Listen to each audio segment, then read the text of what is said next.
We're going to go ahead and get started with our lunchtime discussion. And we are very privileged to have some representatives of some of our local universities here. And I'm going to introduce our host for this discussion and let him introduce the other panelists. But our host for this discussion is Ned Staebler. All the way to the left here. Ned is the Vice President for Economic Development at Wayne State University, and he's also the CEO and President of TechTown Detroit. I have to say, I've only known Ned for, a year or so now, but he was very instrumental in getting this thing together for us downtown with the support of Wayne State and with the support of TechTown. And if any of you have been over to TechTown lately, you will see that that place is just a hub of activity. I think it's reaching the potential that we've all wanted it to reach. And so I think a lot of that is attributable to Ned's leadership. Ned, I'm going to turn this session over to you. I'm going to go get a box, and we'll go from there. So I'm very excited that we have a panel representative of some of the great educational institutions that we have here in the state and in the city, all of whom have a tremendous amount of presence and activity here in Detroit, but and also in other cities around our great state. And rather than giving big, long introductions about each of them, which I certainly could, I'm really going to ask them to talk about what they're doing in terms of urban innovation and entrepreneurship and how they're helping and their institutions are engaged in our urban areas across the city. And we're going to start way down on the far end with the president of Michigan State University, Lou Anna Simon. I guess it's good afternoon now, and it's a pleasure to be here. It's always interesting when you come into a conference particularly at lunch, to listen to the buzz in the room. And it seems you've had a really good beginning to your conference, so thank you all for being here. If you think about the role of Michigan State in a variety of ways, one of the biggest tech transfer operations, entrepreneurial operations, comes through the graduation that occurs in December and in the spring. So when you think around the people who are disruptive people in the urban areas of Detroit, in the Renaissance, as I look at Flint and other places that we're at, I want to first give credit to all of those individual people who, through their experiences, are now our tech transfer disruptors in a very individual and profound way, which is what universities and great universities do. The second way that Michigan State has over eons, dating back into the 1800s, is really through the Extension Service. And it's the little-known set of activities that we do around community-based economic development and prosperity initiatives, along with youth and youth development. And 4-H, in many ways, is not only science and math education now, particularly in urban areas, it's about entrepreneurship and being disruptive in communities.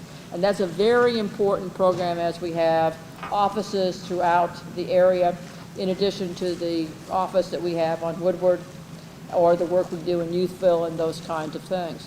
And that is not simply food, though food is a part of that in those communities. And it's how you develop that grassroots entrepreneurship. There's another aspect of Extension, which is the Product Center in Eastern Market, which has been spinning off and providing business advice to lots of food-oriented entrepreneurs, as well as an aggregator of services. And one of the lessons, I think, from Extension for all of you to think about is what's the aggregator of small commodities. Extension has done that historically in the food space, but there are needs for aggregators along the Extension model for other products in order to get into bigger markets. The Buy Detroit initiative is just one example of those. So there's a space for those kinds of aggregators to be able to take small businesses that do X, Y, and Z and move them into a marketplace. The biggest success, if you think about recently, is that you'll see a lot of Michigan-based products in Meyer. We hope to move those to Detroit-based products in Meyer, not simply through Meyer's initiative, but through the work of the Product Center and Extension. There are also then a variety of student-oriented activities that come from East Lansing into the community on a regular basis. And those are experiences of students in neighborhoods and activities to support the work that you all do defined by the community. Those come from our entrepreneurial programs by the university overall, and also from the programs that are a part of the more traditionally defined College of Business and looking at those experiences. Neil Kane, who's here, he'll raise his hand, is sort of the ecosystem developer of entrepreneurship across the university. Because for us, it's not the province solely of the College of Business. It takes everybody working together, whether it's engineering or comm arts and sciences with the gamers. It takes everybody to do that. The final thing I would say about entrepreneurship and innovation, and it comes from the work that we've done in TechTown with New Detroit. You'll see it with the partnership actually with the University of Michigan to share a building around a research center, is how we use research and research that's going to be occurring in the city as a way of spawning new inventions and making that much more accessible. It's accessible through websites now with our composite center, their manufacturing center. It's going to be more accessible in a broad range, I think, for the community, and then we need to figure out better ways for you to connect to those innovations in ways that can spawn high-tech companies, not simply food or service delivery companies. So that's sort of the basis of the footprint of what we're doing, and it is an evolving process. Every time I talk to students on campus, they want to come to Detroit, and that's really a sea change. It's really a sea change. And it's being both entrepreneurs and entrepreneurs in existing companies and making a commitment to the city, as well as being those entrepreneurs to drive jobs with the creative arts, not simply the application. So we appreciate you all being here, and I think that's a bit of an overview, and I think I've met my time slot. So. Perfectly. Thank you, President Simon. So when I first took this job at Wayne State, I'm from Detroit. I grew up on the northwest side in the University District. And when I first took this job, I went up to see our next speaker and his team, and to look for areas of partnership and ways that we could work together. And I went up and met with him, and I said, we're doing all this great stuff at Wayne State, like the Live Midtown initiative that helps our faculty and staff live in the neighborhood, and a Buy Detroit initiative, et cetera, et cetera. And everything I just ticked off the list, and everything I did, his team said, yeah, we do that. Yeah, we do that. Yeah, we've been doing that. Yeah, we've been doing that for years. Welcome to the party, kid. And they really have. They've been doing a fabulous job in their neighborhood, and are really an anchor institution there. And they've got some new things they're just starting up now that I'm excited to hear about firsthand from our next speaker, which is President Antoine Garibaldi from U of D Mercy. Thank you, Ned, and good afternoon. It wasn't exactly the way that Ned said. I said, we're working on these things. Yeah. And because where University of Detroit Mercy's McNichols campus is located is in the neighborhood where Ned grew up, he could relate to a lot of the things that we're really working on. I want to talk about a few things that the university is doing, but I have to first say that the university has been around since 1877. Founded by the Jesuits downtown, where the site of our law school still exists today, across the street from the Renaissance Center. And we have another campus, which is the School of Dentistry. And then the McNichols campus on Livernois and 6 Mile is the largest campus with over 4,200 students there.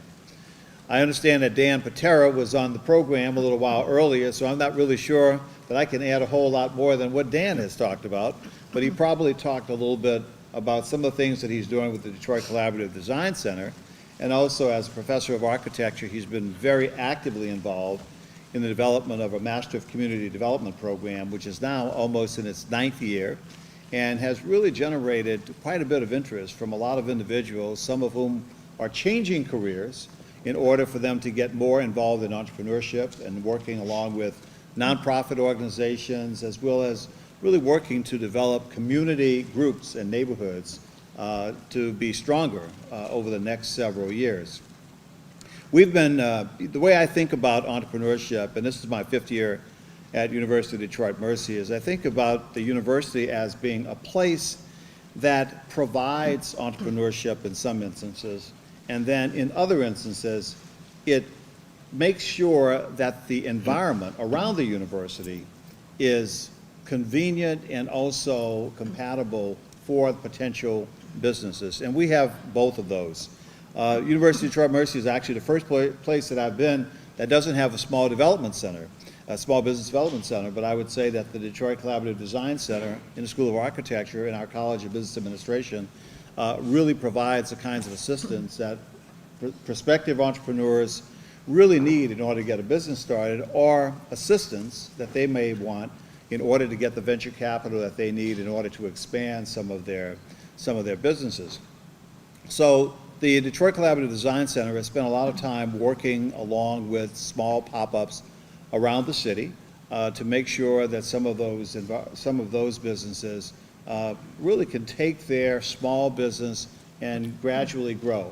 So Dan, I'm sure, probably talked about all of the Livernois Avenue initiatives, and also along the McNicholas area, because there are a number of individuals who had a great idea, but they had no place for their business, and they also needed some additional assistance in order to get to that next big step. In addition to that, just creating the environment where you can get prospective business owners as well as existing business owners to talk about what can we do in the neighborhood in order for it to be a stronger business really makes a lot of sense. And I've probably spent more of my time in the last 4.5 years really working towards that. So everything from a simple improvement of the streetscape along Livernois Avenue and the focus on McNicholas Avenue, which is just half a mile away from Mary Grove College. And then you have other great housing neighborhoods from University District to Palmer Park to the Puritan neighborhood and Martin Park and Sherwood Forest, Palmer Woods. Great housing stock and great tradition. There is a lot that you can do in order to help to support some of those businesses. So we created just about a month and a half ago formally a group called Live 6 Alliance. And Live 6 is more of an economic development organization, but not in the way that most people would think of it. For the last 4 years, we've been working along with the Kresge Foundation and also different groups from the city and also from the state to try to focus our attention on bringing all of these stakeholders together. So everyone from the business owners, the presidents of the homeowners associations, people who are the leaders of block clubs and other organizations in the city and in that particular neighborhood, and other groups that are working along with the police and also local schools in that particular area. So the Live 6 Alliance is really a play on Livernois, so that's where the Live comes from, and then 6 as a short name for 6 Mile, because that's really the area that we want to concentrate the majority of our efforts on. The Kresge Foundation has helped to support 3/4 of this initiative. We're starting out with about $700,000. The university is contributing $200,000 of that, and Kresge and a couple of other organizations are contributing the lion's share of the first part of it.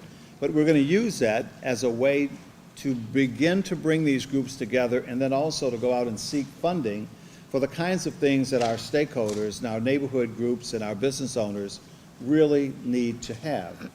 And so we have 4 primary goals, and I'm just going to mention them, and we'll get into the questions and maybe talk a little bit about it. But one is placemaking. Placemaking as a concept is extremely important to bring all the stakeholders together to talk about what it is that they would like to see happen in their neighborhood. Not us telling them, but listening to the neighbors and listening to those individuals who work there every day to tell us what their vision is for the future. Another key area is neighborhood stabilization. Neighborhood stabilization for the neighborhood which I just described is extremely important. The majority of the neighborhoods are doing extremely well, but there are also some neighborhoods that have really fallen, unfortunately, into a little decay because of abandoned homes in the area and just a lack of attention because of fewer commercial opportunities there. We want to really emphasize that, and we want to do everything that we can. So it involves bringing in the Detroit Land Bank, it involves bringing in the city, the Detroit Economic Growth Corporation, you name it, we're going to bring them in order to help us. The third one is business attraction and retention. We have great business owners in the neighborhood, but there's a great opportunity for many more business owners in that particular area. So we like to bring it back to what everyone seems to know it as the Avenue of Fashion, as it was back in the 60s and even days before that. And then the last one, which is extremely important, is safety and security. And safety and security in every neighborhood is extremely important. We're pretty proud of the fact that we have 2 universities in the immediate neighborhood. We have Wayne County Community College not very far away. We have University of Detroit Jesuit High School not too far away. We have Sinai Grace not too far away. And we also have some elementary schools nearby.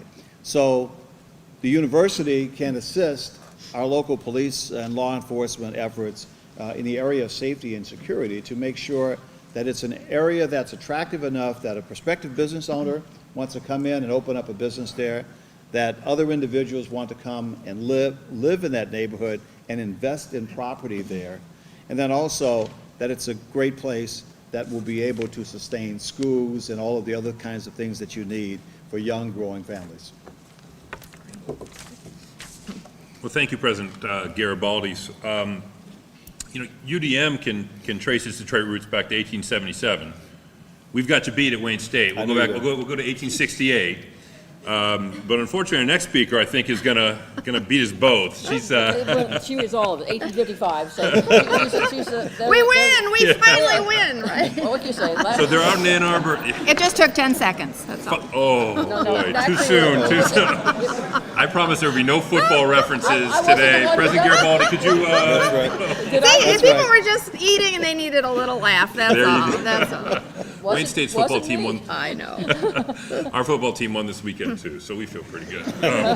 But up next comes a longtime friend of mine and neighbor and partner on many, many initiatives, the Vice President for Government Relations at that little university down the street in Ann Arbor, the University of Michigan, Cynthia Wilbanks. Thank you, Ned. Thanks very much. It's a great pleasure to be here. Certainly a great pleasure to be on a panel with the distinguished speakers in President Simon, President Garibaldi, and Ned Staebler, who I have come to know and I admire for the work he's been doing here in Detroit at Wayne State University. So I am a native Detroiter. Ned indicated that he was born here, grew up on the Northwest Side. I grew up on the Northwest Side too, not too far actually from the campus of U of D, Mercy, and I was just a little further west in the Northwest neighborhoods. My high school was Redford High School, and the ultimate, let's just say, urban change occurred when Redford High School was torn down several years ago, and in its place was a brand new Meijer store that will serve the greater Northwest area neighborhood. So I am deeply familiar with the Detroit community, have spent many, many years working hard within the university to support activities and initiatives that connect the University of Michigan in many, many ways with what is happening in Detroit. And President Garibaldi referenced the Live 6, and as a child, I have very fond memories of traveling to the Avenue of Fashion, which we thought was really cool as a kid. And the only store that I really didn't like to visit down there was called the Hack Shoe Store. And if any of you go back that far, you'll know that Hack shoes were kind of a structured, boxy shoe, which I completely hated. But nonetheless, it was a vibrant area of the city, and it's wonderful to see the leadership that President Garibaldi and so many others have devoted to really transforming that location and that whole area into something really quite wonderful. So thank you for that leadership. So I wanted to start with just a few key thoughts that came to my mind when we were talking about the urban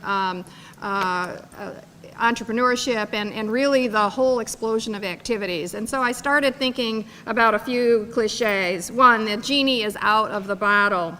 The train has left the station and there's no going back. And I use those terms to really describe what I think has been a pretty dramatic shift occurring at universities over the last 20 years. And it's true, the University of Michigan was founded in 1817 in the heart of Detroit and eventually moved its campus to Ann Arbor. But nonetheless, there was a very strong interest in maintaining strong ties. But What I've seen, and I think many of us would agree, is that the universities themselves have completely repositioned their institutions in numerous ways, of course. But what there is emerging is a new dynamic infrastructure that frankly is supporting the kind of innovation, business development, community engagement, and experiential learning like we've never seen before. Now, classroom learning is not disappearing. There are plenty of classrooms on all of our campuses to support the student learning in the traditional setting. But the rich variety of new learning environments is simply overwhelming. And I think part of it is because the mind has exploded with opportunities that extend beyond the classroom, leave the boundaries of the campus, and seek ways to truly engage in a multitude of ways in meaningful work, measurable work, and it's for faculty and students alike. Urban innovation, entrepreneurship, experiential learning, community impact, placemaking, in other words, are now firmly rooted in the university's vocabulary. They are not new words, many are not new concepts, but taken, I think, with the evolving and fresh opportunities associated with urban reinvention and revitalization, really convey new meaning. And as universities, I think we have a really unique opportunity and unique assets to deploy in supporting these trends, and so many of you in this room are taking advantage of those trends. Take business development as an example. Tech transfer activities at universities were just beginning to root themselves in institutions 20 years ago. There was an agreement that research through discovery phase was routine, pushing the research to the next phase of testing, proof of concept. Yeah, that seemed like a natural extension. But moving to commercialization activity through the transfer of technology, through intellectual property, was practically an unnatural act. It just wasn't done very much. But licensing technology, or better yet, starting your own company, identifying all of those opportunities, while scary at first, has now become a science unto itself, and the evolution is clearly underway. You can look at the data from any one of our institutions and see the explosion of opportunities in business development, business engagement, and I won't go through all the statistics, but they are clearly moving in a direction that suggests that these institutions, led by faculty and students alike, are paving the way for new business development in every corner. I like to say that when I came to the University of Michigan over 20 years ago, I met the folks that were running the tech transfer office, and I peeked in and said hello, and there were about 3 or 4 people sitting in that office. Today, there are about 30 people who sit in that office, expanding beyond the little narrow places where they were typically looking for opportunities, which tended to be in the medical school and the engineering school, and now have really expanded their portfolio to include so much more going on in every corner of the university. We have a venture center where faculty members can really experiment and create the opportunities for their startup companies. Faculty and student incubators exist. The Tech Arb at the University of Michigan for student entrepreneurs is really a vibrant space. You can walk in there almost at any hour of every night. I see heads nodding, and see such activity, interest, commotion, and emotion as students are contemplating how they're going to put their good ideas to good use. U of M programs like 1,000 pitches. And they used to say, gosh, I wonder if we could get 1,000 pitches, and it long ago surpassed that mark.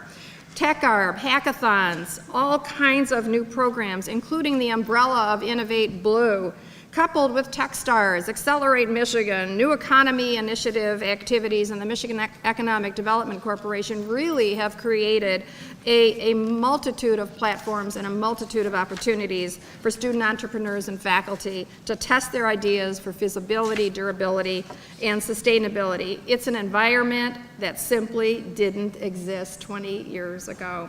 But this motion and commotion, as I call it, is not limited to the for-profit business development space. You've heard a lot about that space today, but there's equal passion and desire to be urban entrepreneurs in the social impact arena. I see my good friend Rishi here. I think Rishi chaired a panel here. Rishi leads our Center for Social Impact at the Ross School of Business, but our students and faculty are passionate advocates for the kinds of initiatives that both President Simon and President Garibaldi described. They're advocates for urban quality of life, including health care for the underserved, K-12 educational opportunities, and at communities where the needs are the greatest, urban renewal, creative planning for neighborhoods, transportation, environmental justice, and so many other areas. The possibilities for impact are truly endless. Among the earliest partners in this space and this social impact space is really an organization that is located not too far from here, Focus Hope. And some of our earliest partnerships with Focus Hope helped to transform our thinking, first starting in the Ross School of Business and expanding beyond, to think about the ways that the leadership of the university and partners in the community could come together and improve opportunities for the citizens of Detroit and beyond. There are numerous other examples that I could cite. I'd love to leave time for questions and maybe bring them up as we go through. But I think the challenge that we all face, and I know it's on the minds of many who sit in these chairs, and chairs like it all over our region, is really sustaining this type of activity. It's not easy. You have to have leadership who is committed to it, leaders like Luana and Antoine, Ned, and many, many more who are willing to say, this is important, this is a priority, our students and our faculty are pushing us to be in this space, and we need to find a way to support it for the long term. And I'm pretty sure that we cannot go back. So with that, I'm looking forward to a robust discussion and conversation with all of you. I really do think that we're in a unique time. We're a unique time in Detroit, in this urban setting, but in many urban communities around this country, where the palpable excitement of new graduates, new talent, really want to be affiliated and supportive of what becomes the new urban environment, new urban challenge for all of us. Thank you very much. Thanks, Cynthia. I don't know how they did it. A lot of credit to the tech team here, but as you were talking about the variety of programs you have, and you mentioned the Innovate Blue sort of umbrella organization, something that we're looking at modeling something after right now, they managed to get the Innovate Blue, a tweet from Innovate Blue up there with a big logo. Oh. And it might have been serendipity, but if it was planned, well done, because that was perfect. Timing. So if you've got tweets for anything I'm going to say in my remarks, please get them up there. So I'm not only a host on this panel, I'm also, being at Wayne State, which is the state's largest public urban research university, a panelist as well. So I'm going to give you some brief remarks, but I want to save some time on our panel to have questions from folks in the audience. So they will be brief, but when I got the call from the prior president of the university about 4 years ago to come and do economic development at Wayne State, my response was, what's economic development for a university? And his response was, I don't know, let's figure it out. And I thought, no, that's the job that I want, that one there. And I always believe, I'd come from the state's economic development agency where I'd been for about 5 years, and as an economic developer, I always said, everything's based on your assets. What have you got? And then how can you use them better? So when you started looking at the assets of Wayne State, we have about a $2.5 billion a year impact, most of it here in the city of Detroit. We definitely do some research, not as much as some of our colleagues there, $250 million or so in expenditures every year, which puts us in the 75th or so in the country, not in the rarefied airs where they are, but certainly incredibly respectable and gives us the opportunity to commercialize a lot of technologies that can be helpful, especially with a lot of the research we do is very clinical in nature. So there are a lot more opportunities than one might think for technologies that can have impact. But when we really analyzed what our assets were, it boiled down to some things that I think are very basic nuts and bolts type things. Our location was a huge part of it. The couple hundred acres and 110 buildings that we have here, the people and human capital that we have here, the spending that we have here. 75% of our alums, about 250,000 of them, live here in Southeast Michigan. A third of the doctors and more of the super lawyers and those kinds of folks are right here in Southeast Michigan. So we boiled it down to sort of 3 areas that we wanted to work in, and they were place, they were talent, and they were business. And so those are sort of the new buzzwords that you're really hearing in the economic development sphere. And I wouldn't say we were leaders, but we were right there at the beginning when we started thinking about those things. In terms of place, we do lots of different things. Sometimes we partner with others, like the M1 rail, where we're an investor and partner in helping to make the M1 rail come to life. That's what all that ripped up sidewalk is. I'm almost sure it's going to happen now at this point. But we also realize we have our student body and our faculty that are important parts of it as well. We've flipped the script a little bit. We were known as entirely a commuter campus, but in the last 10 years, we've more than tripled the number of beds we have on campus. In fact, our dorms are full. We have an RFP out right now to build some more, and we've got, I think, 80 students right now across the street over at the St. Regis Hotel because we're out of dorms, and so many people want to live here. We have our Live Midtown initiative with our anchor partners at Henry Ford Health Systems and the Detroit Medical Center that in the last few years has helped more than 1,500 people move into the neighborhood. And you know, all of these efforts are really designed to help build that kind of place. So we're starting a bike sharing system. We've got pop-up art galleries and restaurants. I could go on ad nauseum, and I'm kind of hoping some tweet will pop up with a picture of a restaurant or you know, a walkability campaign. So if you got one of those, shoot that out there. But that's one area. You know, talent is also incredibly important. One of the things that we noticed was really missing. And you know, we have a lot of great leaders here in Detroit, but that next level down, you know, I think when you see a population decline, when you see a brain drain that people talk about, you lose a lot of that human capital that's really important as people leave to the coast. So we have programs like the Detroit Revitalization Fellows, the Kresge Mayor's Fellows, mentioning the Kresge Foundation, who've been big supporters of ours, as well as the New Economy Initiative and others. The Detroit Orientation Institute that we do, November 4th is our next half-day Detroit 101. Please sign up for it. You know, the Van Dusen Urban Leadership Forum, lots of different thought and training opportunities for the sort of next generation of leadership here in the city. And then lastly, business. So we have a number of programs, everything from our student entrepreneurship program, Blackstone Launchpad. You're going to hear from Aubrey Agee later today in one of the breakouts. I think you should go and hear from him. 150 student-led ventures have started in the last 3.5 years. And when they first told me that number, I said, yeah, that's great. Anybody can start a business online in about 20 minutes. But more than 80 of them have generated revenue or hired employees. So these are real businesses that are starting up all across the city that are coming out of Wayne State students. We have TechTown, obviously, which has helped more than 1,200 businesses create 1,500 jobs in the last few years, generating, they've leveraged $150 million of follow-on capital for their folks as well. And, you know, lots of great things like that. The whole neighborhood, and it's starting to culminate in real tangible successes. 130 new businesses have opened up in Midtown in the last 3 years. Let me say that again, 130 new businesses have opened up in this neighborhood in the last 3 years. It's why when you read about Detroit in the New York Times these days, it's not about bankruptcy, it's not about you know, corruption or the mayor going to jail. You're reading about entrepreneurs all across the city powering back with young muscles and starting new businesses. And it's a really incredibly exciting place to be right now. You know, we always talk about if you want to be bigger than something, bigger, part of something bigger than yourself, if you want to be a part of the most important challenge of our age, come back to Detroit where you can be a part of the revitalization of a great American city. How often do you get to say that? And it makes me think throughout history, how often have people known? How often have people known that the time and place that they were in was a transformative one? One that 50 years from now, people will look back and say, that moment, that was the point in time when real change happened. Well, it makes me think that they know, because if you look around at all the things that are happening in our city around us right now, I think it's pretty obvious that this is a transformative moment in our city and our state and really in our country's history.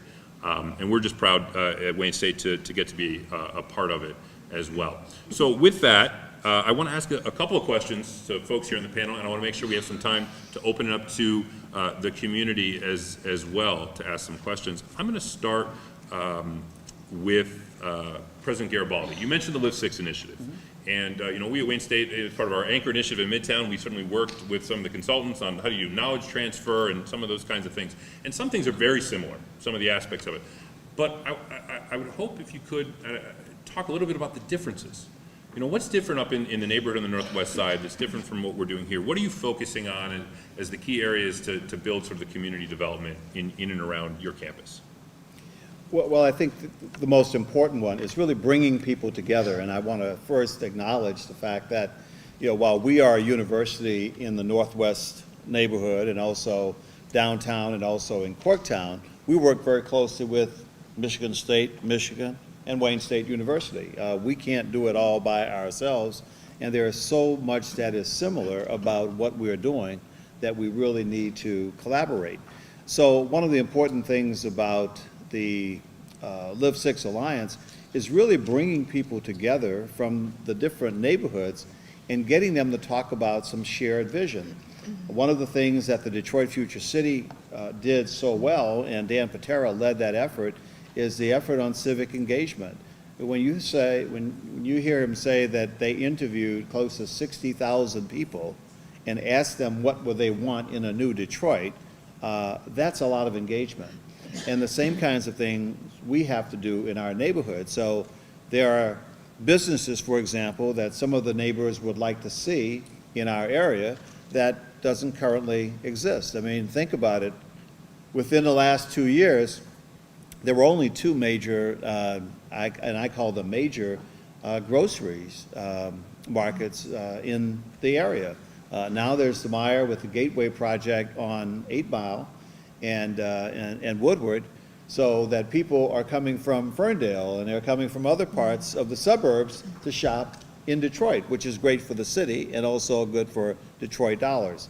The same kinds of things can happen within our immediate neighborhood. And if I could just bottle some of that enthusiasm from the neighborhoods, people who have lived there for a long time, and I really mean long time, like 85 years in some instances, to say, I'm really happy about this because we're getting the opportunity to talk about what it is we would like to see for the neighborhood and not have someone impose that on them. So I think that's the most important part. We are a convener. We are not, and we are a facilitator, but we are not the ones who are driving everything that's going to happen over the next few years. That's great. I think that's so important. And I'll tell you, I'm a big fan of Lauren Hood, who you've got to bring some of that convening power together. I think she's a star, so you picked a winner there. I'm very that leads me to be very optimistic for your success there. President Simon, you mentioned that there are some folks on campus that are pushing you to be more engaged in things that are happening here. And so this question is sort of for you and for Cynthia, and there was a question that keeps getting highlighted up there about challenges as well. So, we're large institutions. Who's pushing to get you down here, and what are the challenges you're facing in doing so? Well, first of all, let me go back to the extension comment. Most of you will not know the extension people in your neighborhoods, but they've been there for a long time, and they're sort of our ears on the ground, neighborhood responsive, bringing assets into the community development. They're many of the partners for these community-based projects, along with the NGOs like Focus Hope. We added to that early on with the Eastern Market a view that if you look at any urban city, particularly Detroit, before Myers, that access to food was going to be critical to being able to build any kind of revitalization, whether you're downtown or in neighborhoods that were struggling. And safe and healthy food supply, and then turning that into a business so that we could get economic value from that, not simply, so that's been sort of ongoing in the stream of things. What's happening now is our students want to be here. They want to be a part of this revitalization. And we're structuring more and more opportunities for them to be here with existing organizations, and to do that in ways that meet their needs. And then want them to be a part of this resurgence, pioneers in Detroit. And so that's really a connecting of assets that in other times might have gone to other places to make their mark on entrepreneurship, but now want to come to Detroit. And how do we do that in ways that fit with the needs of Detroiters? And that's where the sustainability issue comes in. It's not just a bunch of people who now want a project, but how do we sustain that sense of place? And one of the things that we're struggling with is housing. So how do we partner with Wayne State, with others to get affordable housing that we can rent, much like a residence hall, but that students would move in and out of so that they can sustain this activity, not simply get in the car and come in and do something and then get in the car and drive back to the suburbs where they might live over the summer, or back to East Lansing. Because there's a lot of that kind of traffic. So what I'm talking about grafting is how do we make this dynamic and sustainable system where we build on this infrastructure that exists in partnership with U of D, with Wayne State, with Extension, and then have that be not necessarily the same people, but the same consistency of effort year after year after year that we've had in some sectors like food. And that's really, I think, what we're trying to do. I know that's what University of Michigan and Wayne are trying to do. We're a little bit farther away, so that's really the mapping of those experiences. We've been fortunate that some of the efforts that Dan Gilbert has supported with our College of Business and some of his work has really been able to tie in to those activities. We just need to make it more of a collective effort, a team effort. And that's one of the things, to do a plug, that we're going to, the University Research Corridor is Michigan, Wayne State, and University of Wayne State and Michigan State. And we are going to focus our sector report this year on Detroit. We've done life sciences, we've done food, we've done automobile. Now we're trying to focus that to be able to galvanize our efforts in ways that make this more sustainable than just a project here, a project there.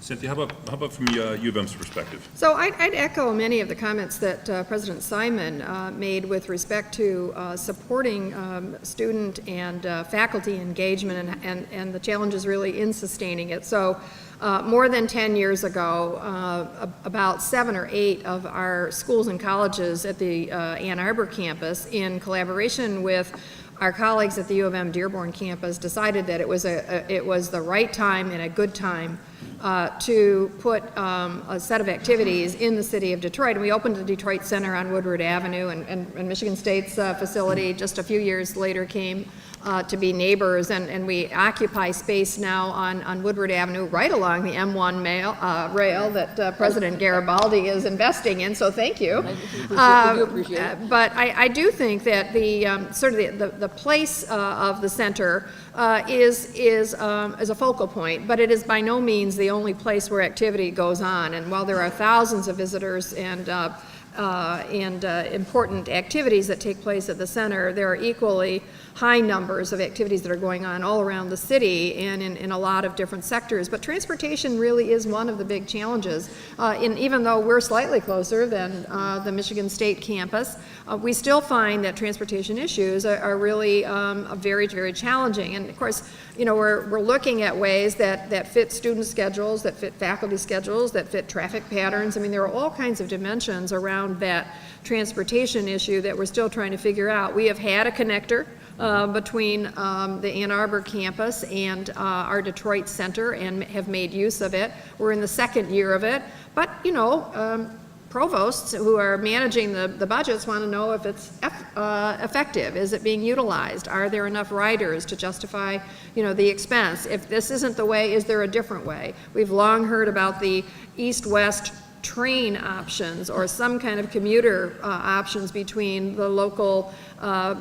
areas in Detroit and Ann Arbor. So I would definitely say that transportation is one of them. Housing is also one of them, believe it or not. So we know that many students would like to spend a bit more time if they had a place that they could call home in the city.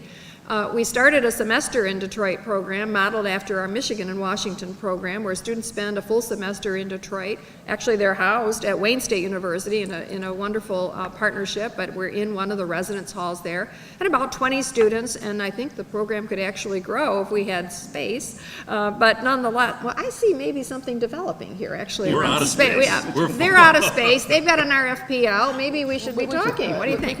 A joint residence hall. A joint residence hall. But I think one of the issues is really around some of the housing issues as well for students who might want to spend a semester here, do some internships, and really sort of be on the ground while they're studying. And I think that really is another area where we could perhaps do a little bit more collaboration too. Yeah, I know your students are definitely interested in it because I always can tell when your graduations are, because all spring my office is filled with your seniors saying, I'm moving to Detroit after graduation, can you help me find a job, can you help me find an apartment, I've got a great idea for a project, usually a coffee shop or a documentary video or a hostel, but I don't dissuade them, the more the merrier, come on down, do more stuff, that'd be great. And applications. Yes, fair enough. Applications, we're big on applications. Yeah. So I'm told we have some questions in the audience, and there'll be people with microphones going around. So don't be shy. Go ahead and raise your hands and Identify themselves, too. identify. Oh, I'm sorry. Oh, okay. Who wants to start? Well, I know that there are, yeah, great idea. I know that there are some business programs. I know that there's some elementary schools and high schools that currently have some programs that are focused on business. And I know that work very closely with our College of Business Administration. So it provides an opportunity for the students to come to the campus and also for the faculty members sometimes to go out and visit the school. So I can't think of the name of the program right now, but one of them is a national program. And I know of some of the schools that are engaged in that. I think, I don't know, you may be as well, we're involved with Camp Entrepreneurs, our enterprise program through New Detroit, where it is oriented towards younger people. And this is where my pitch is for 4-H. Because most people in urban settings don't see 4-H as entrepreneurship. But it is really science and entrepreneurship and business development in lots of ways that are community driven. And so I would encourage you to talk to those folks as well. But I think we've seen programs like Camp Enterprise run by city-based groups as the place for us to tie in rather than a separate program beyond what we do in 4-H. So if you have other suggestions about those programs, we could begin to I think, connect our students with them in more meaningful ways. Let me just add that I think a part of what you're implying is really the work at a K-12 level and at junior high school level, and I feel like I'm old enough to remember a very robust junior achievement type of activity that was really a tremendous opportunity for young people at that time to test their skills around business ideas and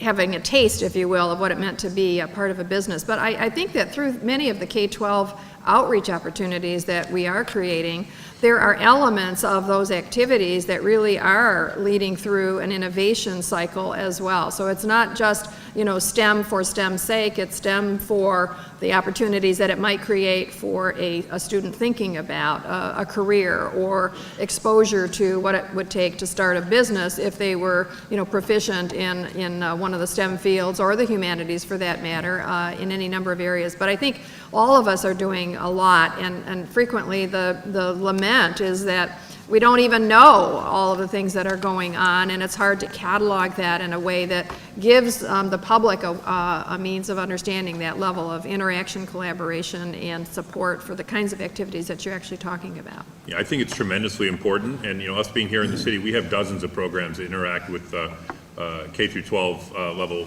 students here in the city, whether DPS or charter or EAA or pick an acronym, or the private schools as well. Some of which I think some of your organizations, like a First Robotics or something like that, are engaged in as well. But other things, we're running an entrepreneurship program right now at our School of Business Administration in partnership with the U.S. Chamber and the National Association of Women-Owned Companies for high school-aged young ladies to get engaged in entrepreneurship. Our Blackstone Launchpad is looking at ways to get into the high schools. One of my favorite ones is actually, it takes place at TechTown, but isn't sponsored by the university, is a program called Ecotech, where they do independent research programs. I see there's a representative back there. Independent research plans for high school age students, mostly in the city of Detroit. I've met some of these young folks. They are on their own sort of independent research plans in this lab at TechTown, and they are phenomenal students. They all go off all over the country and are the #1 student in the summer brain program at Johns Hopkins, and things like that. They're fabulous students. So there's lots of ways, but we need to do more to help build the pipelines into our institutions for students. And I might not be able to get out of here if I don't mention DAPSEP, Detroit Area Pre-College Engineering Program, which really had its founding at the university over 40 years ago. And I think there's a DAPSEP alumni who's raising his hand out there. A few of them. They're all over the Yeah, place. That's right. And we're all a part of that. We're all a so- part of Absolutely. that, yeah, that's great. So we do. At TechTown, for example, and the name is TechTown, but half of the businesses, we'll work with 300 businesses this year. Half of them won't be technology-based businesses. We run programs called SWAT City, where we go out in 7 neighborhoods around the city and work with entrepreneurs who are starting businesses. We run a retail boot camp with folks that are literally starting up retail operations. We also have high-tech programs as well, like the DTX programs we run in partnership with some of the other folks in the room, and we have an incubator accelerator. But as part of that, we have entrepreneurs in residence and some coaches that do what they call open office hours. Just come on in, talk to them about your idea. They'll vet it, kick it around, tell you what they think is good or bad, and they're honest and fair and harsh a little bit on it. If you need to get into the university, after that assessment, and they say, yeah, there's probably some resources to help you there, we have, and you do as well, what we call a corporate engagement center. Ours is called the Front Door, 888-WSU-DOOR. Call them up and ask them, hey, this is my business. Does the university have things to help with that? Through something called the Michigan Corporate Relations Network, the state of Michigan has made some money available to help cost share research or finding an intern or something like that at one of our institutions if you go through our corporate or business engagement centers to do that.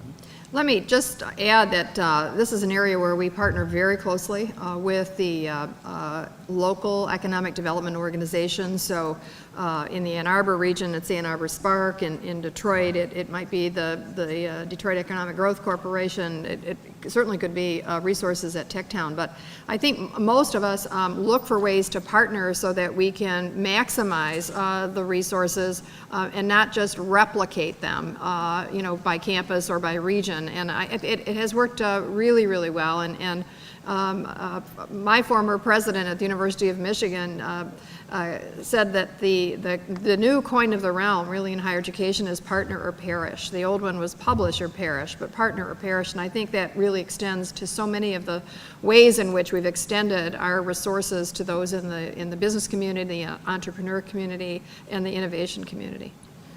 I would just reinforce the product center at the Eastern Market does a lot of that work, and products tend to be broadly defined, and then through the local extension folks in the neighborhoods. So I just got a note to ask questions from the screen as well. And the blue question that's up there, I think, is a very good one, which is from Anonymous, so thank you. How are you working to increase diversity in entrepreneurship at your respective universities?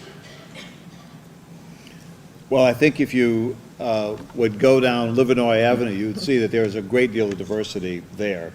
There are lots of different people who will call the university and asking for assistance. So in the same way that you just asked a question about how the universities partner, someone might call an office and say, let's say calling a dean's office and say, I'm looking to have someone help me along with this particular project. That's certainly one of the things that we're working at. In our area, there's a lot of diversity, so certainly we get a lot of young people who will call, and in some instances, some of the businesses that are on Livernois Avenue right now are individuals who already had a career and decided that they wanted to open a restaurant or another type of business. So we work very, very closely with a lot of different individuals like that. From my perspective, really, the extension service, those are people who live and work here. They're not coming from East Lansing. And I think they're very sensitive to the diversity issues of the neighborhoods, along with the efforts to increase the opportunities for students to come back and be entrepreneurs. Because I said earlier, our best tech transfer is our students.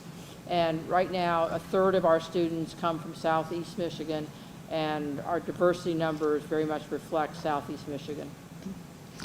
One of the examples that I would give is an event we held in Detroit over the summer, and we invited interns who were working in and around Detroit, mostly in local business settings with corporate partners that are generous with their opportunities for internships. And it was striking to me, actually, that the audience of students that were participating represented the college, certainly the wide range of students who attend college, but nonetheless, there were students who came from every nook and cranny of Michigan, many from Detroit who were eager to come back and participate in Detroit and through their internships and others. But I do think it's a goal that we still have to keep working at. That work is never done, and at the University of Michigan, one of the pillars of our new president is really a renewed focus on diversity, equity, and inclusion, and I think you'll see more of that really moving into a lot of different areas, and entrepreneurship, innovation, creativity is certainly one of them. So Cynthia's point that you have to keep thinking about this and being intentional about it really resonates with me as well. We are the most diverse of the 15 publics in the state of Michigan, but it's intentional. It's not just a function of our location. We recently redid our strategic plan, and it was one of the pillars of our values that we think we made it its own area, and then we just put it in everything because we figured it was so important. Why not just put it in everything to remain incredibly diverse and serving the community that we live in?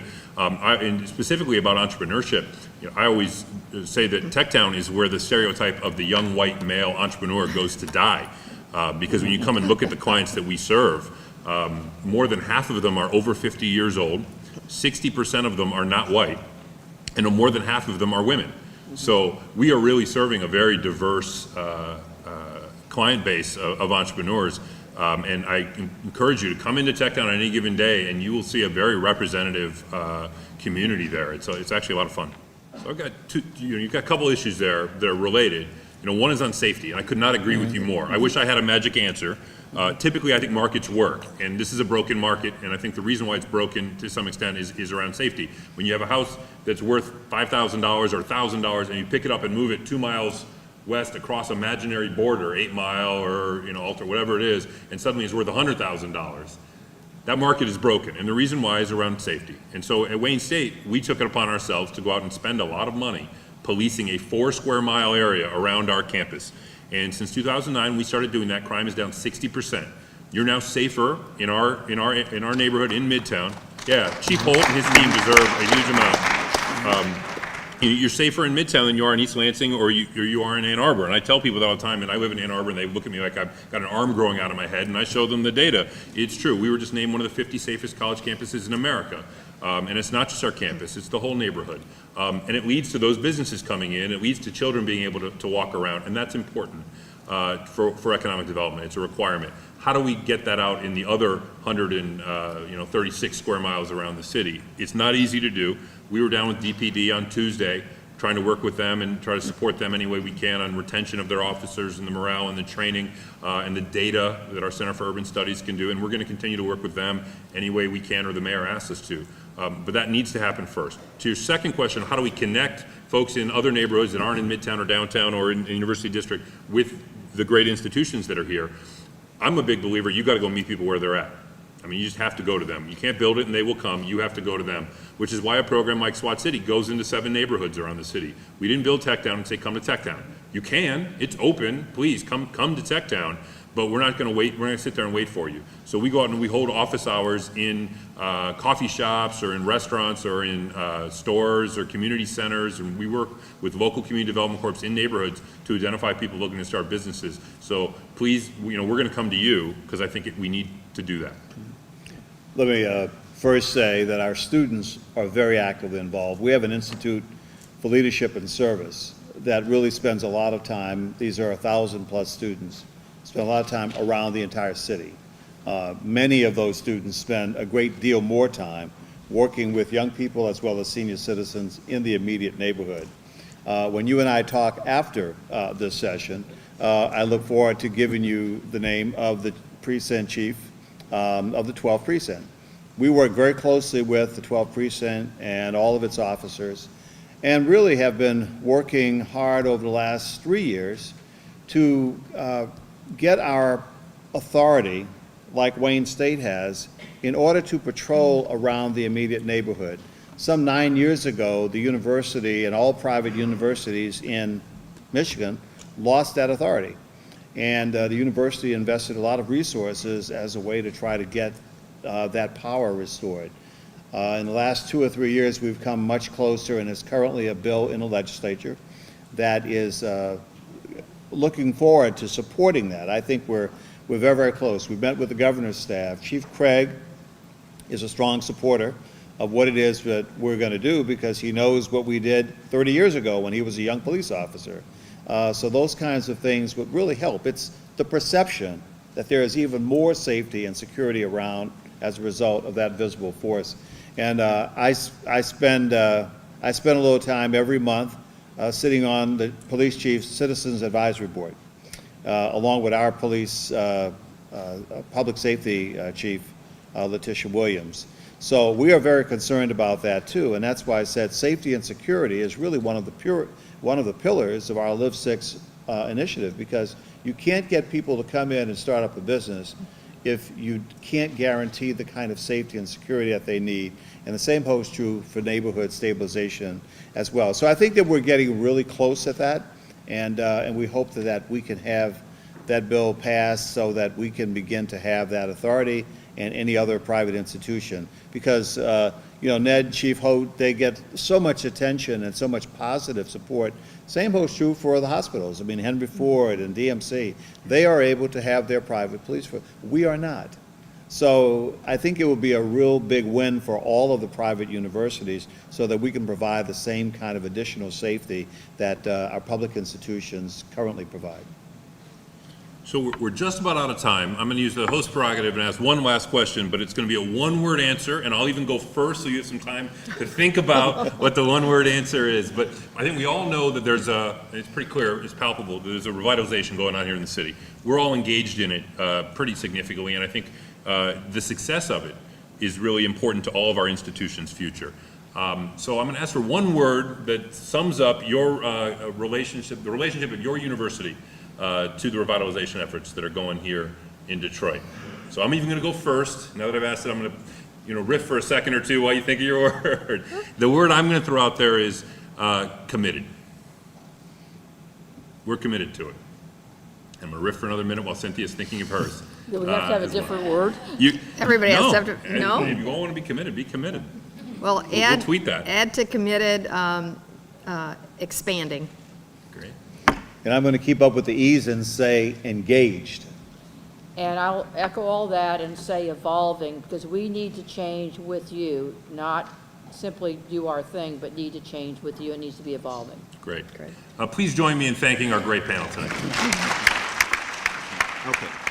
My name is Jim Robinson, and I've been in this workforce space for a number of years, and I'm a serial entrepreneur, so it's not by